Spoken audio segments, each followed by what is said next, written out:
कहते हैं कि हम किसानों के फायदे के लिए कानून लेकर के आए हैं।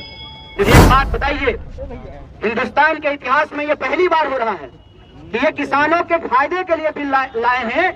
किसानों को ये भला करना चाहते हैं, लेकिन किसान चाहते हैं कि ये भलाई हमको ना मिले। ऐसा क्यों हो रहा है? वो लोग सरकार बहादुर को चंदा देते हैं हेलीकॉप्टर पे उड़ने के लिए, उनको जो इलेक्शन में कमीशन मिलता है, कहते हैं ना वन नेशन वन कमीशन की योजना का साजिश ये है कि इस देश में जिन धन्ना सेठों के कमीशन से यह सरकार चुनाव लड़ती है, चुनाव में हेलीकॉप्टर उड़ाती है, आसमान में उड़ती है, उन्हीं कमीशन के बदौलत ये इस देश के किसानों की धरती को उनके हाथों में गिरवी रख देना चाहते हैं। वन नेशन वन कमीशन की योजना ये है कि पूरे देश में चाहे किसान हो, मजदूर हो, बीएसएनएल हो, रेलवे हो, तमाम तरीके के संस्थानों को ये अपने प्रिय दोस्तों के हाथ में बेच देना चाहते हैं। और ये जो बिकवाली है, ये बात याद रखिएगा कि आज के किसान जब इस बिकवाली का विरोध कर रहे हैं तो ये सिर्फ किसानों की लड़ाई नहीं है, ये लड़ाई सबसे पहले इस देश के मिडिल क्लास और गरीबों की लड़ाई है। मिडिल क्लास और गरीबों की लड़ाई कैसे है आप देखेंगे। हम पटना में बात करते हैं, जब बख्तियारपुर के किसान, भंडारक के किसान सब्जी लेकर के सुबह शटल से आते हैं पटना, तो तमाम मंडियों में सब्जियां पहुंचती हैं और वहां पे कंपटीशन होता है। और मिडिल क्लास के जो लोग हैं झोला लेकर के 5 दुकान में घूम करके सस्ता भिंडी और सस्ता मिर्च खरीद लेते हैं।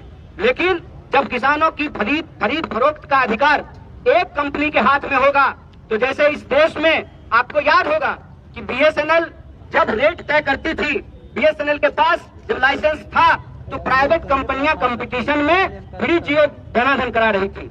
जब से बीएसएनएल समाप्त हो गया है, तब से आप देख लीजिए कि लगातार मोबाइल के इस्तेमाल करने का जो रेट है वो बढ़ता जा रहा है।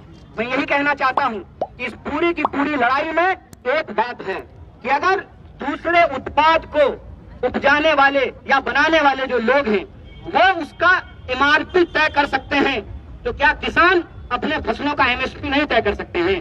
और किसान क्या मांग रहे हैं? किसान कह रहे हैं कि आपने कानून बनाया है तो सबसे पहले जो आप ये दावा करते हैं कि एमएसपी समाप्त नहीं होगा, तो आप यह बात कहिए, आप यह बताइए कि अगर कहीं भी एमएसपी से कम पे खरीद होती है तो ये एक आपराधिक काम होगा, उसके ऊपर क्रिमिनल केस किया जाएगा।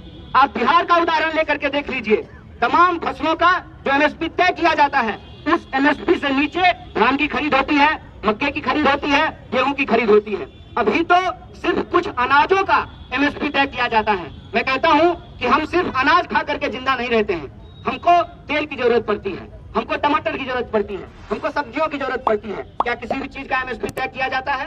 आप किसानों के बारे में सोचिए, जब अपने खेत में वो गोभी तोड़ करके मंडियों की तरफ चलते हैं और कहते हैं जो वहाँ पे मंडियों में बैठने वाले लोग हैं कि आज गोभी बहुत उतर गया है, इसीलिए आपको गोभी का रेट नहीं मिलेगा।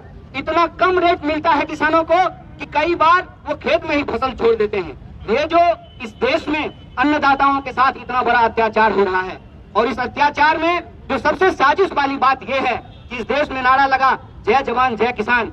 आज किसानों को जो खेत में अपने देश में अपने लोगों को अनाज पहुंचाने के लिए, खिलाने के लिए शहादत दे रहे हैं, जिनके बच्चे बॉर्डर पे शहादत दे रहे हैं, आज जवानों के पिताजी के ऊपर उन्हीं जवानों के द्वारा लाठियां भंजवाई जा रही हैं।